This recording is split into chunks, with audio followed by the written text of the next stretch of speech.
प्रश्न है, सिद्ध कीजिए कि दो के सकेंद्रीय वृत्तों में बड़े वृत्त की जीवा जो छोटे वृत्त को स्पर्श करती है, स्पर्श बिंदु पर समद्विभाजित होती है। ये सिद्ध करना है अपन को। तो सबसे पहले देख लेते हैं कि सकेंद्रीय वृत्त किसे कहते हैं। सकेंद्रीय वृत्त ऐसे दो वृत्त जिनको जो है जिनकी जो जिसका केंद्र जो है समान है, दोनों वृत्तों का केंद्र एक ही है, एक ही केंद्र के दो वृत्त, उन्हें सकेंद्रीय वृत्त बोलते हैं। और जीवा किसे कहते हैं। जीवा जो है परिधि को केंद्र ऐसा रेखा जो वृत्त की परिधि को स्पर्श करे, दोनों ओर प्रतिच्छेद करे या दोनों ओर टच करे परिधि से परिधि तक की दूरी पर। शर्त क्या है कि जो है वो केंद्र से होके नहीं जानी चाहिए। अगर केंद्र से होके जाएगी तो वो व्यास हो जाएगा। तो केंद्र के अलावा ऊपर या नीचे कहीं भी यह दोनों परिधि और टच करे उसे जो है अपन जीवा कहते हैं, वृत्त की जीवा कहते हैं। तो अपना और उसके बाद में स्पर्श रेखा जो वृत्त की परिधि को स्पर्श करे स्पर्श रेखा कहलाती है। स्पर्श बिंदु स्पर्श रेखा पर स्थित बिंदु स्पर्श बिंदु कहलाता है। और समद्विभाजित किसे कहते हैं। समद्विभाजित मतलब दो भागों में विभाजित होना।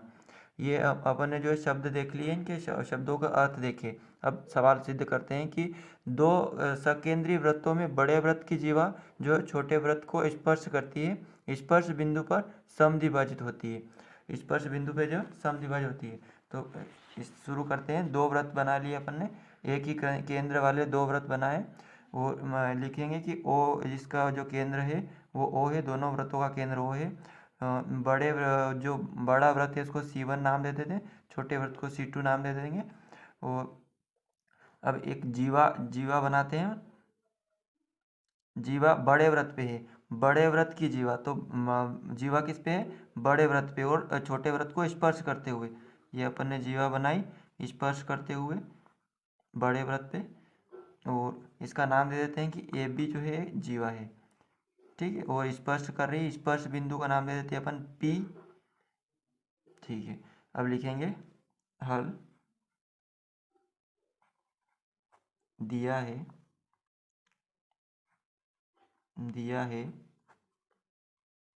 क्या दिया है, ओ केंद्र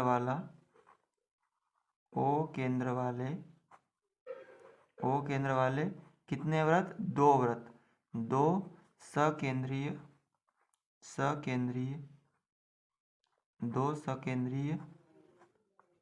वृत्त। और क्या नाम दिए उनने, अपन ने बड़े वृत्त को C1 और छोटे वृत्त को C2 तथा बड़े वृत्त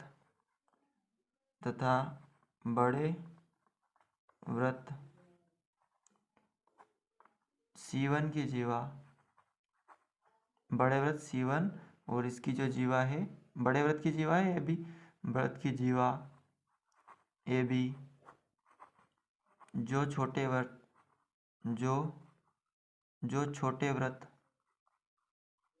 वृत्त का नाम क्या है, C2 को कौन से बिंदु P पर स्पर्श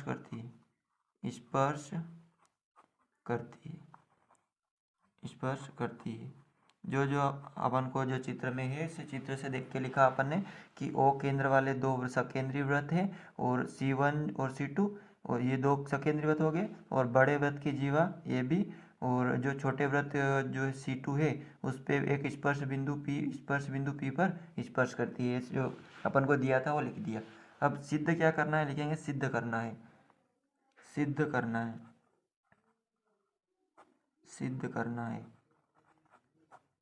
क्या सिद्ध करना है, सिद्ध करना है कि AP बराबर BP। अब ये क्या है देखेंगे।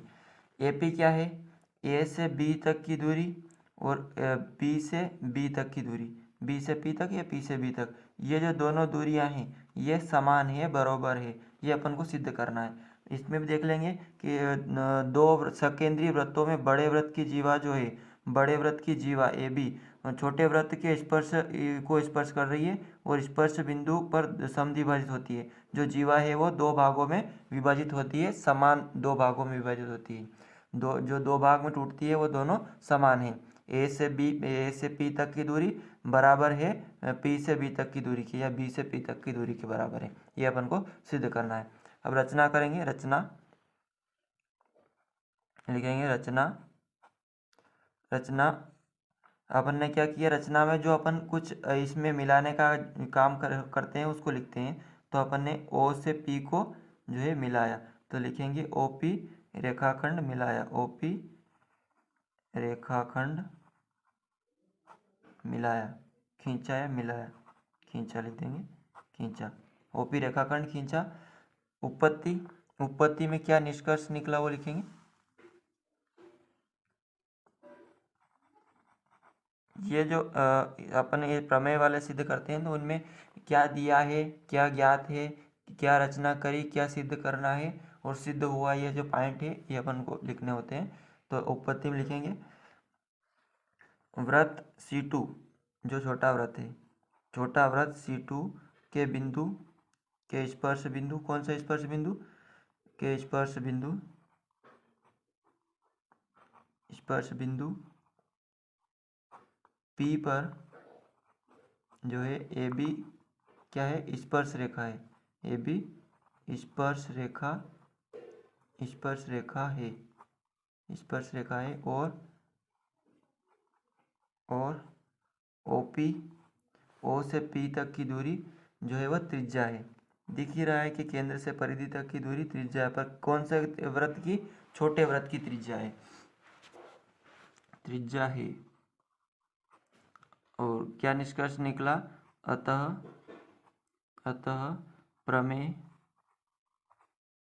जो है, अपन ने प्रमेय पढ़ी थी कि अभी यह दो वृत्त के किसी बिंदु पर स्पर्श रेखा स्पर्श बिंदु से जाने वाली त्रिज्या पर लंब होती है। तो इसी प्रमेय के आधार पर लिखेंगे प्रमेय कौन सी है, वृत्त के किसी बिंदु, प्रमेय वृत्त के किसी बिंदु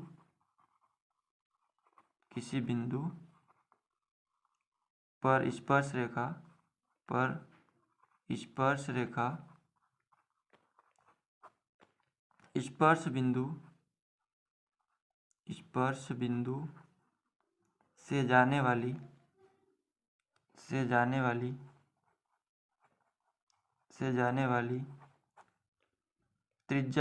वाली त्रिज्या पर लंब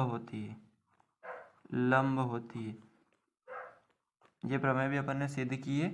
तो ये प्रमेय क्या है कि वृत्त के किसी बिंदु, छोटे वृत्त का कोई एक बिंदु, स्पर्श बिंदु जो है, स्पर्श बिंदु से जाने वाली रेखा स्पर्श बिंदु से जाने वाली त्रिज्या पर लंब होती है। इस त्रिज्या पर लंब होती है, ये ऐसा जो है ये इस प्रमेय से सिद्ध होता है, ऐसा प्रमेय है एक ऐसी। तो अब लिखेंगे आगे। अतः क्या सिद्ध हो गया, अतः OP जो है वो लंब है AB पर। OP लंब है AB जीवा पर, AB जीवा पर OP लंब है, ये निष्कर्ष निकला। लिखेंगे आगे। अब लिखेंगे अब वृत्त जो है C1 बड़ा वृत्त की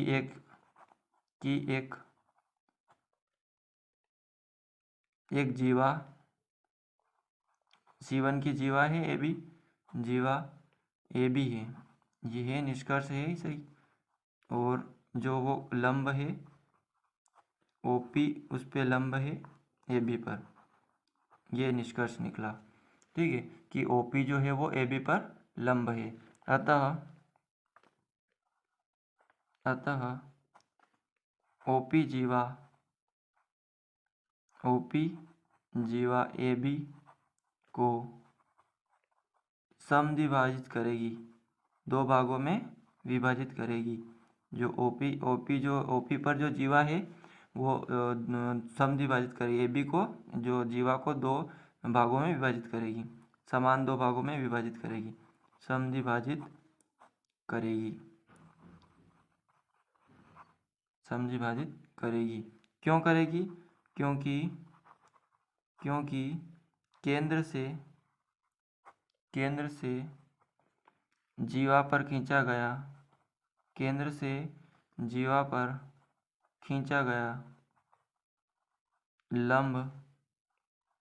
गया लंब उसे समद्विभाजित करेगा, उसे समद्विभाजित करता है, समद्विभाजित करता है। यह भी एक प्रमेय है। इसका कारण क्या दिया है? एक प्रमेय ही है कि जो केंद्र से जीवा पर खींचा गया, केंद्र से जीवा AB पर खींचा गया लंब उसे समद्विभाजित करता है, और ये AP पर लंब है ही सही, तो ये समद्विभाजित करता है। अतः निष्कर्ष निकला कि AP A से P तक की दूरी बराबर है B से P तक की दूरी की, और यही सिद्ध करना था। तो लिखेंगे इति सिद्धम।